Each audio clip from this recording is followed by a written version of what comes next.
Problem होने की वजह से बीच में ही हमारी आपकी बातें जो अधूरी रह गई।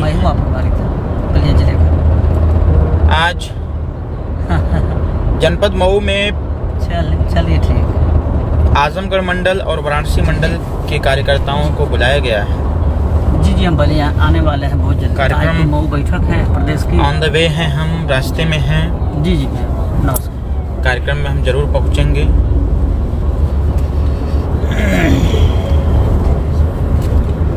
तो मैं वही कह रहा था आप सभी लोगों से कि आज उत्तर प्रदेश की राजनीति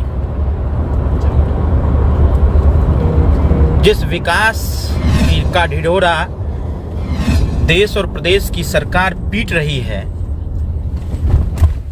अगर ये विकास किए होते,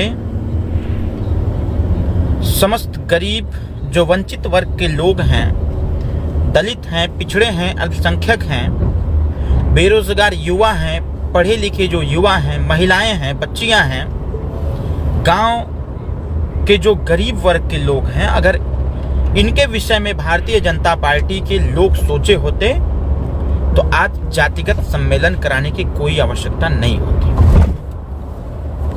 ये सच सही है।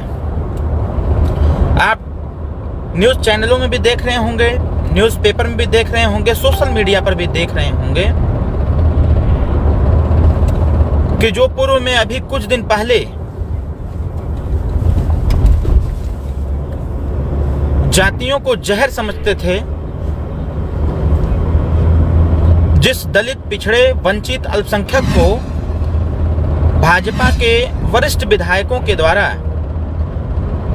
इन लोगों को भैंसा की उपाधि दी जा रही है, इनको तनिक भी शर्म नहीं आ रही है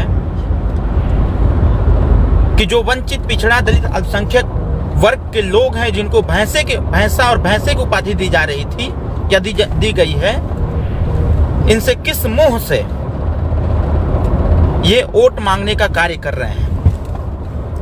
भारतीय जनता पार्टी की नीति ही यही है, थूक करके चाटना।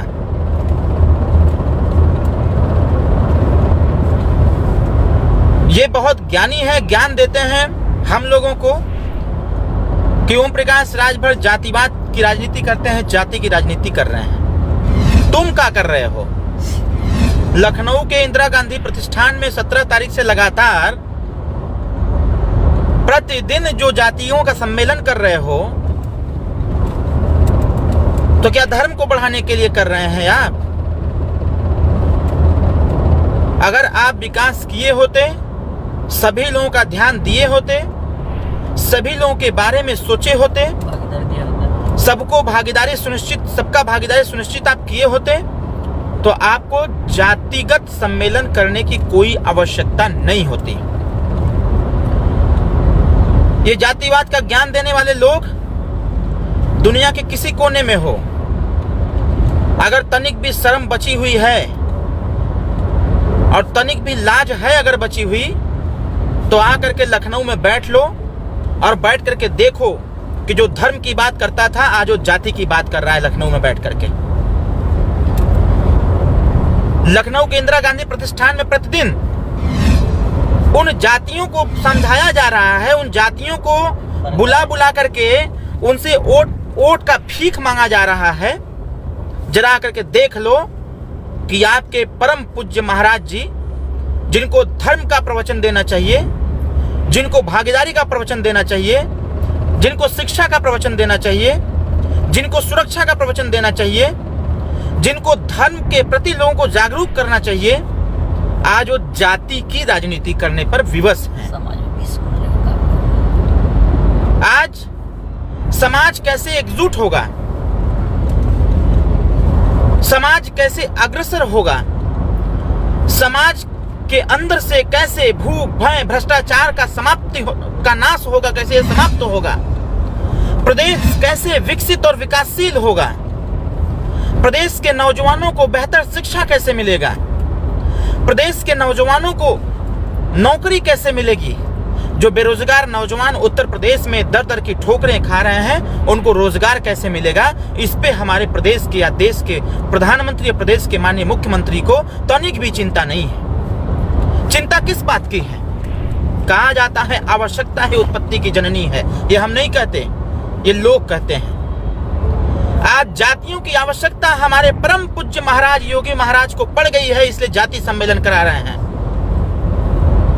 आज जाति जिस प्रकार से जातिगत सम्मेलन प्रतिदिन हो रहे हैं, इस बात का द्योतक है कि सबसे बड़ी जातिवादी कोई है तो भारतीय जनता पार्टी है, हम लोग नहीं हैं। बाप बेटे की बात करते हैं, खुद मामा के। माननीय महाराज जी, मैं तो बधाई देता हूं आपको, मैं धन्यवाद देता हूं आपको, बारंबार शुभकामनाएं देता हूं आपको कि प्रदेश के विकास की चिंता छोड़ करके, प्रदेश के नौजवानों के नौकरी की चिंता छोड़ करके, प्रदेश के बेरोजगार नौजवानों के रोजगार की चिंता छोड़ करके, महिलाओं की सुरक्षा की चिंता छोड़ करके, बच्चियों की सुरक्षा की चिंता छोड़ करके, प्रदेश के विकास की चिंता छोड़ करके आज आप परिवारवाद में उलझते हुए नजर आ रहे हैं। ये मेरे लिए सौभाग्य की बात है। महाराज जी, मैं जानता हूं आपको बहुत नजदीक से हमने पढ़ा है। हमारे परिवार पे चर्चा कर रहे हैं। मैं तो अपने आप को सौभाग्यशाली समझता हूं मुख्यमंत्री जी हमारे परिवार की चिंता करते हैं कि प्रदेश के माननीय मुख्यमंत्री महोदय, कम से कम मेरा नाम तो आपको याद है, माननीय ओम प्रकाश राजभर साहब। उनके नाम से तो आप खुद ही भयभीत हैं। चलिए, अभी तो एक नाम से भयभीत थे, मुझे कल ये जान करके बहुत खुशी हुआ। मैं अपने नौजवान भाइयों को बहुत बहुत शुभकामनाएं देता हूं, अपने कार्यकर्ताओं को शुभकामनाएं देता हूं कि आपके अथक प्रयास और मेहनत ने मेरे आत्मबल को इतना मजबूत किया कि आज प्रदेश के मुख्यमंत्री महोदय अपने मंच से मेरा नाम लेते हैं। ये मेरे लिए सौभाग्य की बात है कि अभी तक तो माननीय ओम प्रकाश राजभर जी का भय सता रहा था, आज माननीय मुख्यमंत्री महोदय जी को अरविंद राजभर के नाम से भी भय सताने लगा है। मेरे छोटे भाई से, मेरा छोटा भाई जो सक्रिय नहीं है, जो राजनीति में सक्रिय नहीं है, वो सिर्फ सोशल मीडिया और न्यूज चैनलों और मीडिया को देखता है, हैंडल करता है, सिर्फ उस पे सक्रिय है। मुझे याद है वो दिन, उसी इंदिरा गांधी प्रतिष्ठान में आपने अपने भारतीय जनता पार्टी की आईटी सेल की बैठक में आपने कहा था कि छोटी सी पार्टी आखिर हमारे आईटी सेल को इतना फेलियर कैसे कर रहा है। उसके पीछे अगर आपने नाम लिया था तो सुहेल देव भारतीय समाज पार्टी का नाम लिया था, और उस दिन भी आपने इनडायरेक्टली कहा था कि माननीय ओम प्रकाश राजभर जी का छोटा बेटा जो है वो अकेले पूरे मीडिया को संभाल के रखा हुआ है, और हमारे सामने बैठे हुए हजारों हमारे आईटी सेल के लोग कर क्या रहे हैं कि छोटी सी पार्टी को मात नहीं दे पा रहे हैं। घबराइए नहीं, ये अरविंद राजभर, अरुण राजभर, माननीय ओम प्रकाश राजभर सिर्फ 3 लोग नहीं हैं। उत्तर प्रदेश का हर एक वंचित, पिछड़ा, दलित, अल्पसंख्यक अरविंद राजभर, ओम प्रकाश राजभर, अरुण राजभर है।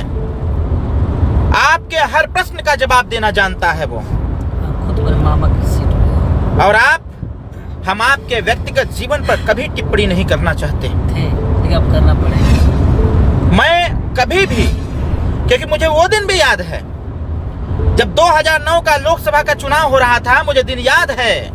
उस मीटिंग में मैं भी था। ये लोग बताने वाले लोग रहने दो, हम लोगों को आप प्याज के बोकले की तरह उखड़वाने का प्रयास मत करिए।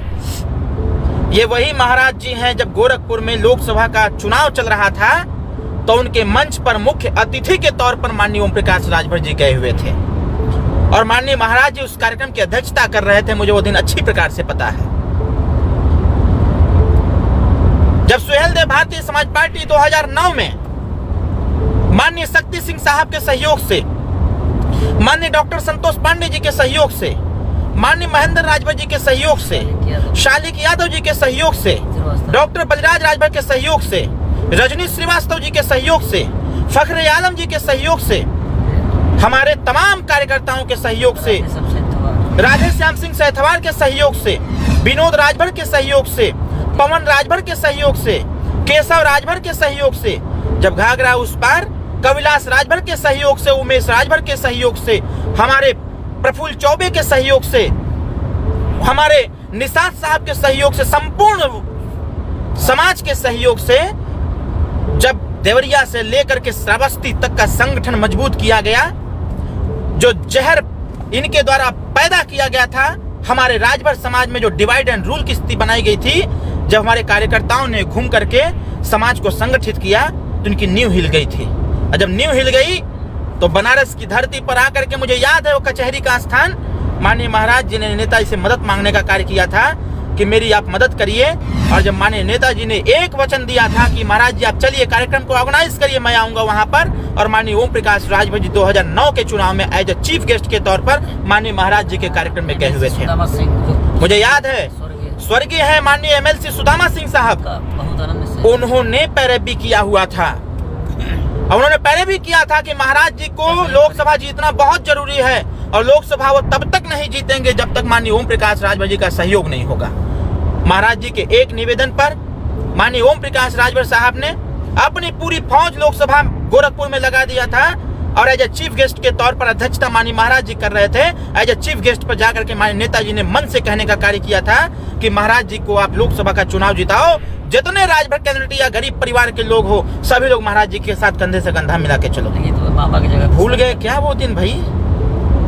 डर अच्छा है, ये डर अच्छा है, और ये डर बना रहना चाहिए, क्योंकि अब आपके बहकावे में, आपके चमचों के बहकावे में जितने लोग बंडमरू बने बैठे हैं, जिनको समाज से कोई मतलब नहीं, सिर्फ अपने पद प्रतिष्ठा से मतलब है, मैं डंके की चोट पर कहना चाहता हूं, अगर है हैसियत भारतीय जनता पार्टी के उन, मैं नाम नहीं लेना लेकिन कहना चाहता हूं स्वजाति नेताओं से, अगर है हैसियत तो सामाजिक न्याय समिति की रिपोर्ट लागू करके दिखाओ। अगर है हैसियत तो आज ही प्रेस वार्ता करो कि सामाजिक न्याय समिति की रिपोर्ट लागू होनी चाहिए। बहराइच का नाम बदल करके महाराजा सुहेलदेव राजभर नगर होना चाहिए। महाराजा सुहेलदेव राजभर जी के नाम पर विश्वविद्यालय होना चाहिए। महाराजा सुहेलदेव राजभर की जो सुहेलवा वन है, वो सुहेलवा वन का सुंदरीकरण होना चाहिए। मुझे याद है, कहिए कहलवाइए मत हमसे, मैं तो इसी बात से प्रसन्न हूं कि कल राजभर सम्मेलन था, उसमें तमाम भाजपा के लोग थे, राजभर बहुत कम संख्या थी, चिंता बनी बैठी है। उसमें 70% दूसरे कैंडिडेट के लोग थे, जिसका वीडियो भी हमारे पास आ गया है। बारी बारी से जब लोग निकलते चले गए, वीडियो आता चला गया कि हम फलनवा यादव, फलनवा चौहान, फलनवा ठाकुर, फलनवा ब्राह्मण, ऐसे करके उसमें कुछ RSS के तमाम लोग बैठे हुए थे। मिनिमम लोग वहां राजभर समाज के लोग थे। चिंता इसी बात की है कि ये ओम प्रकाश राजभर आखिर इतनी तेजी से कैसे आगे बढ़ रहा है। मामा की जगह पे मठ, और आपका तो स्वभाव ही है कब्जा करना, आपका स्वभाव ही है कब्जा करना, लेकिन दुनिया को कब्जा कर लो, ओम प्रकाश राजभर और राजभर समाज को कब्जा नहीं कर सकते, क्योंकि इसका इतिहास ही दूसरा रहा है। जब इस देश में तमाम राजा परास्त हो गए थे, जब इस देश में आताताइयों का शासन था, जब देश की अस्मिता खतरे में थी, कोट किला खंडहर तोड़े और लूटे जा रहे थे, तमाम देश के पराक्रमी राजा परास्त हो गए थे, तब इस देश को बचाने का काम चक्रवर्ती सम्राट राष्ट्रवीर राजभर महाराजा सुहेलदेव राजभर जी ने किया था। तो उनका आशीर्वाद हम लोगों को प्राप्त है। उनके आशीर्वाद महाराज जी और ये भारतीय जनता पार्टी के स्वजाति भाइयों, मेरा यहाँ से निवेदन है यार, कम से कम मेरे मित्र, मेरे भाई, प्रेम से राजा सुहेलदेव राजभर तो कह दिया करो यार, हम लोग सुनने के लिए बेचैन हो जाते हैं। देखो हमने मऊ के हल्दरपुर के मैदान में उत्तर प्रदेश के पूर्व मुख्यमंत्री और भावी मुख्यमंत्री जी ने चक्रवर्ती सम्राट का सम्मान करते हुए राजा सुहेलदेव राजभर का उद्बोधन बार बार वो कर रहे थे, लेकिन जो भारतीय जनता पार्टी के बंडमरू मंत्री और विधायक हैं, जो तोता मंत्री विधायक हैं, इनकी हैसियत नहीं है कि वो मंच पर महाराज जी के सामने या कहीं भी वो राजा सुहेलदेव राजभर कह दे। मैं दावे के साथ कह रहा हूं, क्योंकि उनको तो राजभर का भी वोट चाहिए, उनको तो बासी जी का भी वोट चाहिए। दुविधा में दोनों गई, माया मिली न राम। ओम प्रकाश राजभर का इतिहास रहा है भाई कि जब मायावती जी की सरकार में भदोही का नाम बदल करके, जो भरों की राजधानी थी भरदोही, जब उसका नाम बदला गया, संत रविदास नगर रखा गया, उसी समय ओम प्रकाश राजभर जी ने बसपा में बगावत कर दिया था और बसपा के जिलाध्यक्ष पद से इस्तीफा दे दिया था। ये ओम प्रकाश राजभर स्वभाव से बगावती है, ये गलत को बर्दाश्त नहीं कर सकता। अगर हमारे इतिहास के साथ छेड़छाड़ होगा तो ये ओम प्रकाश राजभर कतई बर्दाश्त करने वाला नहीं है। मैं एक और उदाहरण देता हूं। एक छोटी सी घटना घटित हुई, भारतीय जनता पार्टी के लोग तिलमिला गए एकदम।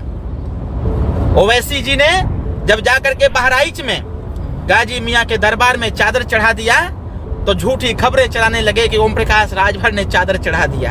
अरे यार, ये अंधभक्ति का जो चश्मा है उसको निकालो और थोड़ा सा देखो कि ओम प्रकाश राजभर जी जिस दिन ओवैसी गए थे बहराइच, उस दिन ओम प्रकाश राजभर जी मुरादाबाद में कार्यक्रम ले रहे थे। ये झूठी झूठी खबरें फैला करके लोग समाज की एकता को तोड़ना चाह रहे थे, लोग समाज को गुमराह करना चाह रहे थे। लेकिन इसी समाज के युवाओं ने आपका मुंहतोड़ जवाब दिया और मुंहतोड़ जवाब देकर के समाज की एकता अखंडता को बनाए रखा। आपके हर चाल को नाकाम करेगा।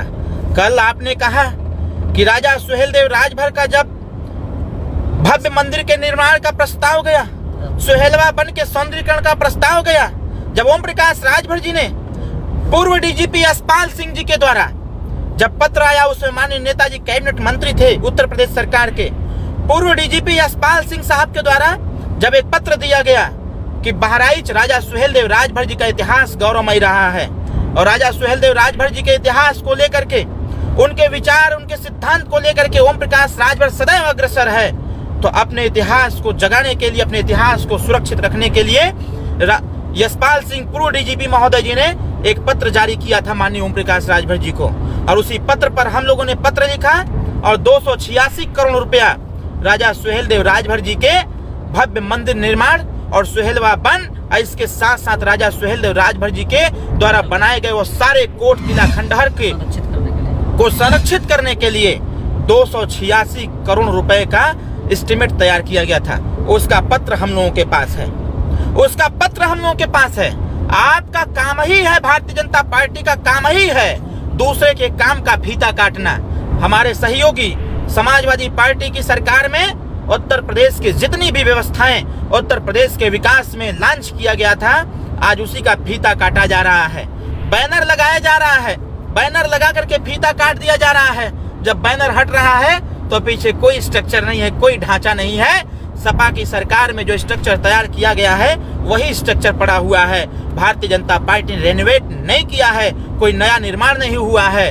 कहने का मेरा मतलब यही है कि जब माननीय ओम प्रकाश राजभर जी सरकार में रहते हुए पैसा अलॉट कराया, मनोज कुमार दुबे या मनोज कुमार सिंह, उनके सिग्नेचर से 286 करोड़ रुपया जारी किया गया था और जारी करने के बाद हम लोगों ने वहां का सर्वे किया था और माननीय मुख्यमंत्री ने संस्तुति दिया था कि नहीं, माननीय ओम प्रकाश राजभर के पत्र का संज्ञान लिया जाता है और चक्रवर्ती सम्राट राष्ट्रवीर राजभर महाराजा सुहेलदेव राजभर जी का सारी व्यवस्था को संरक्षित करने का बजट ये दिया जाता है। उसका लेटर हम लोग के पास है, एक आध घंटे के अंदर इसी पेज पर हम लोग जारी कर देंगे।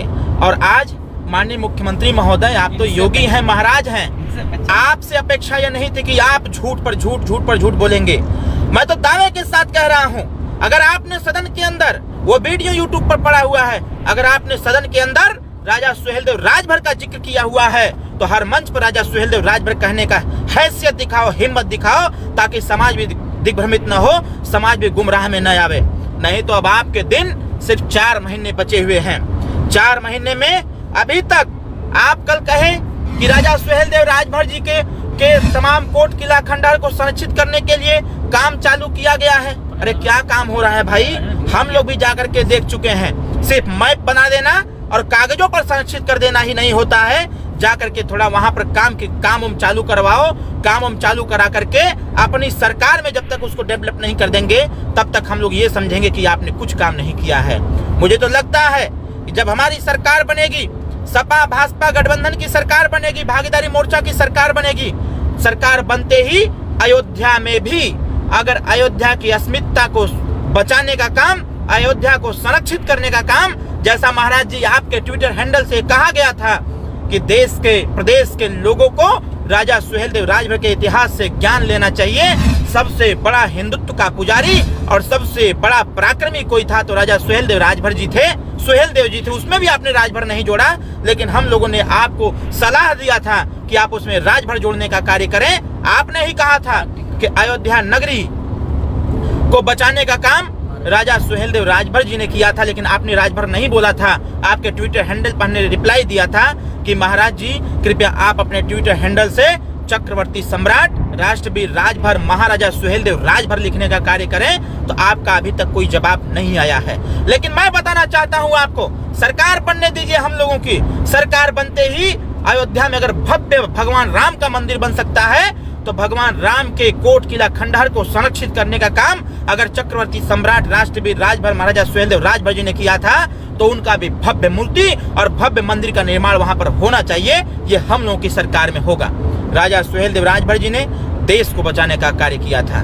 जो भगवान राम जी के जमाने में जो भगवान राम जी ने जिन विचारधारा को, जिस सोच को, जिस सिद्धांत को पीछे छोड़ करके गए थे, उसको आगे बढ़ाने का काम हमारे चक्रवर्ती सम्राट राष्ट्रवीर राजभर महाराजा सुहेलदेव राजभर जी ने किया है।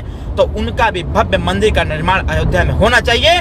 शायद मेरी बातों से हमारे स्वजाति भाई, हमारे तमाम हिंदू वर्ग के लोग सभी लोग इससे सहमत होंगे कि राजा सुहेलदेव राजभर जी अगर भगवान राम के कोट किला खंडहर या उनको संरक्षित करने का काम किए थे, तो वहां भी उनका मंदिर बनना चाहिए, उनकी मूर्ति लगनी चाहिए। मैं आपसे निवेदन करता हूं, महाराज जी आप जाति की राजनीति में मत फंसिए। आपका कद बहुत बड़ा है, आपका सम्मान देश की निगाह में बहुत बड़ा है। आप इन जातियों के चक्कर में मत पड़िए, आप देश की तरफ देखिए, देश आपकी तरफ देख रहा है। इसलिए मैं आपसे निवेदन करूंगा कि देश, हम लोग भी देख रहे हैं कि देश की मानसिकता, देश की सोच जो आपकी तरफ फोकस हुआ है। आप इन जातियों के चक्कर में मत पड़िए, क्योंकि आपको भी दिग्भ्रमित किया जा रहा है। देश की राजनीति में क्या खेला हो रहा है, वो खेला आप भी समझ रहे हैं और हम लोग भी समझ रहे हैं। थोड़ा थोड़ा राजनीति करते करते हम लोग भी थोड़ा सा ज्ञान हो गया है। इसलिए हमारा आपसे निवेदन है कि आपकी सोच, आपकी ईमानदारी, आपकी निष्ठा को डाइवर्ट किया जा रहा है कि महाराज जी आप देश के हिंदुत्व के बारे में मत सोचो, आप सिर्फ जाति के बारे में सोचो। इसलिए मेरा आपसे विनम्र निवेदन होगा कि जातियों का चक्कर छोड़िए। अभी भी आपके पास समय है। उत्तर प्रदेश में जो सामाजिक न्याय समिति की रिपोर्ट है उसको लागू करिए, आरक्षण का क्राइटेरिया बढ़ाइए, जातिगत जनगणना कराइए, बच्चों की शिक्षा, निःशुल्क शिक्षा की बात करिए, महिलाओं की सुरक्षा की बात करिए, बेरोजगार नौजवानों के रोजगार की बात करिए, पढ़े लिखे नौजवान जो नौकरी के लिए लाठी खा रहे हैं उनको नौकरी देने की बात करिए। आप किसानों की समस्या समाप्त करिए। जो उत्तर प्रदेश में सबसे बड़ी समस्या आ गई है, बिजली का बिल जो बकाया है गरीबों का, उसको माफी की बात करिए। ये समाज आपकी तरफ देख रहा है। अगर आप जातियों के चक्कर में पड़ गए तो 2022 की सरकार हमारी होगी और हम लोग माननीय अखिलेश यादव जी को मुख्यमंत्री बना करके उपरोक्त जितनी समस्याएं हम आपको गिनाए हैं, इन सारी समस्याओं का समाधान 1 साल के अंदर करके हम लोग उत्तर प्रदेश को उत्तम प्रदेश बनाने का कार्य करेंगे। मेरा आपसे विनम्र निवेदन है कि आपसे हमारा ये उम्मीद नहीं था कि आप झूठ बोलेंगे, लेकिन ये झूठ की बुनियाद पर जिस प्रकार से आपने कल अपना संबोधन दिया, मैं धन्यवाद देता हूं आपको कि आपका संबोधन यशस्वी रहा, आपका संबोधन बहुत अच्छा रहा और आपके जुबान से जो बाप बेटों की चर्चा हुई, मैं तो इससे बहुत प्रफुल्लित हूं कि चलिए कम से कम हमारा नाम और हमारा कद और हमारा काम आपको याद है। इससे मैं आपको बहुत बहुत शुभकामनाएं देता हूं, बहुत बहुत धन्यवाद देता हूं। लेकिन एक बार मैं जरूर आपसे कहूंगा कि हमारे काम का फीता आप कभी न काटें। ये आपके मंत्री तो कुछ करने की हैसियत में है नहीं। जो हमारे स्वजाति मंत्री विधायक हैं, जो सांसद हैं, उनको तो कुछ क्षमता है नहीं कुछ करने की। सिर्फ झूठ की बुनियाद पर वो समाज को दिग्भ्रमित करने का प्रयास कर रहे हैं। ये समाज अपने आप जवाब देगा कि जब भारतीय जनता पार्टी की सरकार में ओम प्रकाश राजभर था, जब आरक्षण की बात कर रहा था, मुझे याद है आपके मंत्री ने कटिंग मेमोरियल के मैदान में कहा था कि आरक्षण नहीं तो फिर वोट नहीं। आज आरक्षण तो समाज को नहीं मिला, जनता को नहीं मिला, लेकिन उनको मिल गया है। तो मैं जनता से निवेदन करूंगा कि कटिंग मेमोरियल के कार्यक्रम को याद रखिएगा। 5 साल बीतने जा रहा है, अभी भी आरक्षण की चर्चा एक दिन भी सदन के अंदर इस व्यक्ति ने नहीं करने का कार्य किया था और सिर्फ उल्टा सीधा बोलने का कार्य कर रहा है। हमारे बीच में माननीय सुखदेव राजभर जी नहीं है, स्वर्गीय है, आदरणीय है हमारे, उनका बारंबार सम्मान है। हमारे आज उनका श्रद्धांजलि सभा भी है, आज 13वीं भी है। माननीय श्री ओम प्रकाश राजभर जी जा रहे हैं वहां पर, हम लोग भी जाएंगे। लेकिन मैं इतना कहूंगा कि जब सदन के अंदर माननीय स्वर्गीय सुखदेव राजभर साहब जब आरक्षण की बात कर रहे थे, तो यही भारतीय जनता पार्टी का तुच्छ मंत्री, तोता मंत्री, बंडमरू मंत्री, यही माननीय सुखदेव राजभर जी का घनघोर विरोध किया था और ऐसे शब्दों का प्रयोग किया था कि ऐसे शब्द का प्रयोग करने वाले मंत्री को चुल्लू भर पानी में डूब मरना चाहिए कि जितनी तुम्हारी उम्र नहीं होगी उससे उतनी बार उनका राजनीतिक अनुभव रहा होगा। माननीय रामचंद्र राजभर साहब की सदन के अंदर बेइज्जती करने का काम, माननीय सुखदेव राजभर साहब का बेइज्जती करने का काम यही व्यक्ति जो भारतीय जनता पार्टी का मंत्री है, जो अपने पद में मदहोश है, उसको पता ही नहीं है कि क्या होना चाहिए, ज्ञान नहीं है क्या होना चाहिए। आज माननीय सुखदेव राजभर की आत्मा भी राजभर समाज के लिए कराह रही होगी कि बाहर उत्तर प्रदेश की भाजपा सरकार और बाहर भाजपा के तोता मंत्री, तुम्हारी हैसियत नहीं है कि एक दिन भी खड़ा होकर के मीडिया के सामने या सदन में खड़ा होकर आरक्षण की ललकार लगाते। जो ललकार ओम प्रकाश राजभर जी लगा रहे थे, हाँ में हाँ मिलाए होते तो आज समाज को अधिकार हिस्सा जरूर मिल गया होता, समाज का सम्मान बढ़ गया होता। वोट मांगने की हैसियत अब इसकी नहीं बची है। इसलिए मैं आपसे निवेदन करता हूं कि अभी भी समय है, मौके पर चौका लगा दो मेरे भाई, मेरे मित्र जो भारतीय जनता पार्टी के मंत्री, विधायक, सांसद हैं। अभी भी मौका है, चौका लगा दो, आरक्षण की मांग करो, समाज की सुरक्षा की बात करो। मुकेश राजभर फर्जी एनकाउंटर भाजपा सरकार में, मुकेश राजभर पर आज तक तो एक पत्र नहीं लिख पाए। जब माननीय ओम प्रकाश राजभर जी ने माननीय मुख्यमंत्री को सीबीआई जांच के लिए जब लगाया था, पत्र लगाया था, तो उस दिन कहाँ थे भाई? आज जरा जाकर के देखो मुकेश राजभर के परिवार की हालत क्या है। आज तक न्याय नहीं मिला। आपके गाजीपुर में जिस बच्ची के साथ दरिंदों ने रेप किया था, जिस बच्ची के साथ रेप लोगों ने किया था, आज तक उसको न्याय नहीं मिला। आज उत्तर आपके चंदौली जनपद में जिस राजभर की लड़की के साथ रेप हुआ था, मेरा बयान चला था कि हाथ कटवा लूंगा, आज तक न्याय नहीं मिला। कुशीनगर की घटना में भीम राजभर जो बेचारा आज भी ददर की ठोकरें खा रहा है, आवेदन पर आवेदन, प्रार्थना पत्र दे रहा है, उसके मम्मी पापा की हत्या भाजपा के ब्लॉक प्रमुख ने कर दिया, आज तक बेचारे को न्याय नहीं मिला। आपके जौनपुर की घटना, आज तक न्याय नहीं मिला। बनारस की घटना, आज तक न्याय नहीं मिला। मऊ की घटना, पिंटू राजभर बेचारा दिन दहाड़े गोली मार दी जाती है भारतीय जनता पार्टी के लोगों के द्वारा, आज तक बेचारे को न्याय नहीं मिला। किस बात की राजनीति कर रहे हो? किस बात के मंत्री हो? किस बात के विधायक हो? किस बात के सांसद हो आप लोग? आज ये समाज आपकी सच्चाई जान चुका है। ये राजभर सम्मेलन करके आप कुछ नहीं उखाड़ सकते, कुछ नहीं कर सकते। मेरा आपसे निवेदन है कि आप अपनी राजनीति की अगर करना चाहते हो तो समाज की जब तक अधिकारों और सुरक्षा की बात नहीं करोगे, तब तक ये समाज तुमको स्वीकार करने वाला नहीं है। ये पे करके जितना घूम सकते हो उतना घूमो, इससे हमको कोई आपत्ति नहीं है। ये तुम्हारा मंत्री और जो संतरी सिर्फ और सिर्फ माननीय ओम प्रकाश राजभर जी और ओम प्रकाश राजभर का गठबंधन कर सकता है, ये समाज कर सकता है। बाकी तुम्हारी हैसियत, तुम्हारी क्षमता नहीं है।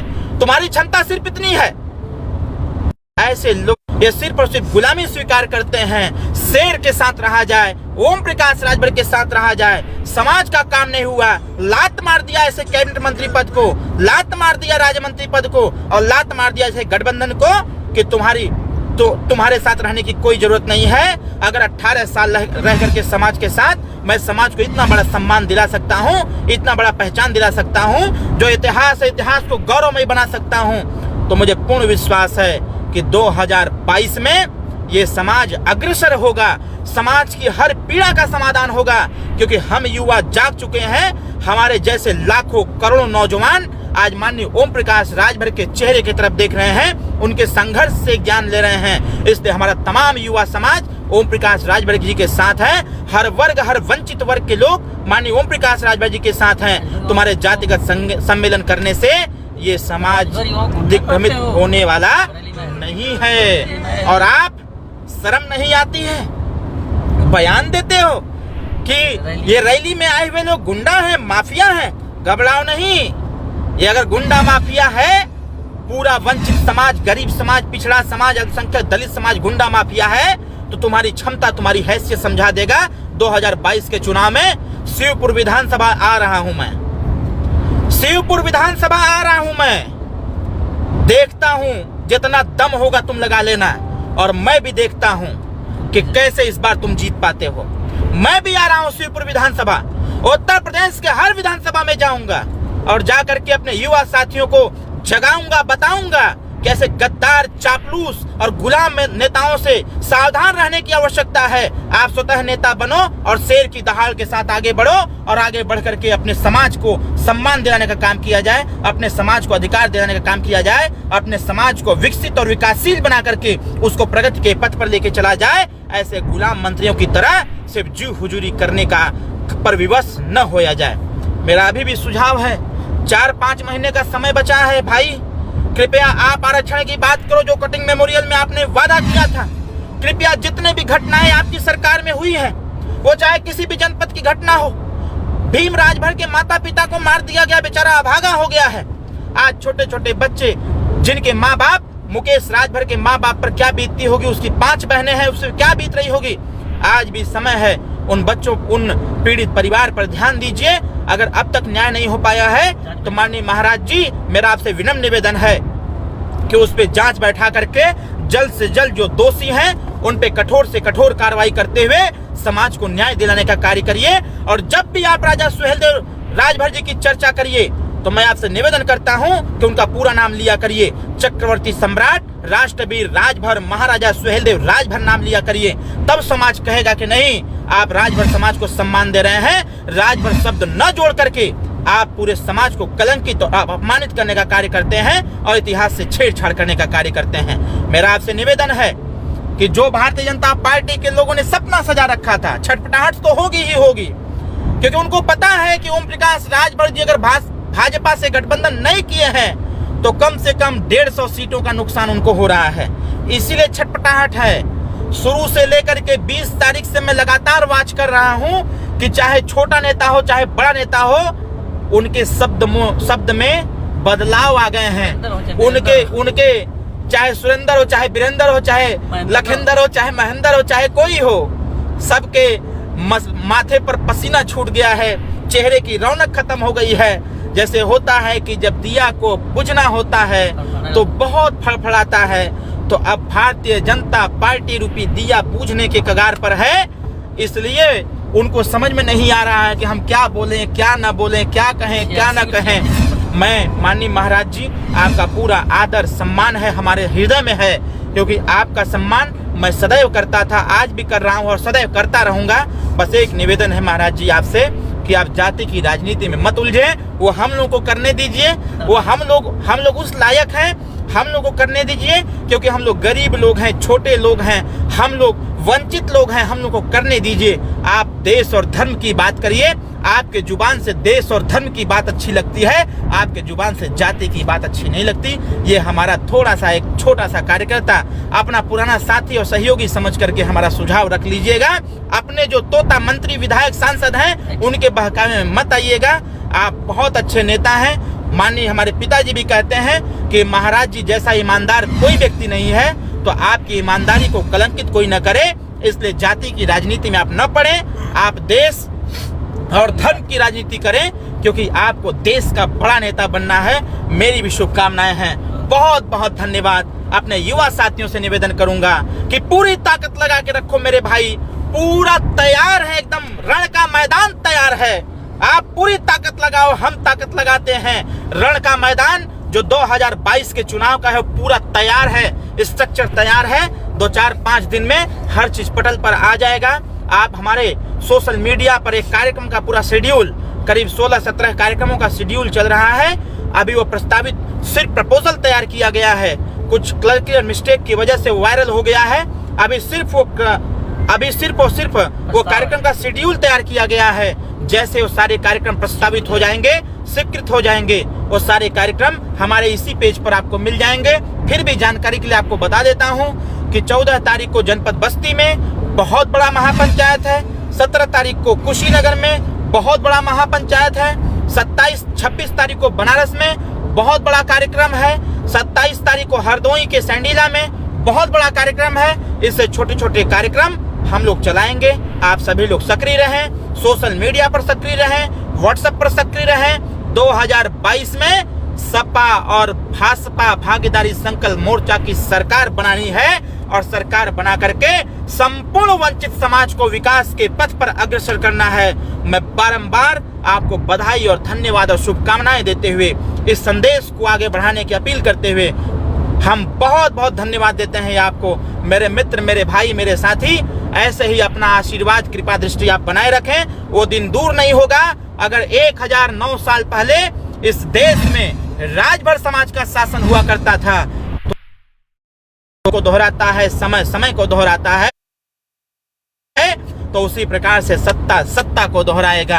आप बी पॉजिटिव, सकारात्मक होते हुए ये फर्जी लोगों पर, जो बनावटी नेता हैं, जो मौसम वैज्ञानिक नेता हैं, ऐसे तमाम नेता हैं, विरोधी दल के नेता हैं। नेटवर्क की प्रॉब्लम है, मैं बारंबार आपका धन्यवाद देता हूं। जितने लोग हमको देख रहे हैं, आप सभी लोगों को धन्यवाद, सभी लोगों को शुभकामनाएं, सभी लोगों को बधाई, और आगे की तैयारी आप बना के रखें। हम सभी लोग आपके साथ हैं, हमारे युवा साथी हम आपके साथ हैं, हमारे जितने भी वंचित वर्ग के लोग हैं, हम सभी लोग आपके साथ हैं पूरी ताकत के साथ। सुहेलदेव भारतीय समाज पार्टी भागीदारी संकल्प मोर्चा समाजवादी पार्टी की सरकार को 2022 में स्थापित करने के लिए हम पूरी ताकत के साथ अपने बूथ के संगठन को मजबूत करें, अपने गांव के संगठन को मजबूत करें, अपने दरवाजे पर पार्टी का झंडा टांगें, अपने दरवाजे पर जय सुहेलदेव की वॉल पेंटिंग करें। जितने भी प्रचार, एडवर्टाइजमेंट संबंधी चीजें हैं उसको करने का कार्य करें। सोशल मीडिया पर एक्टिव रहें, क्योंकि हमें भाजपा के आईटी सेक्टर को फेल करना है। इसके लिए हमारे समस्त युवाओं को आईटी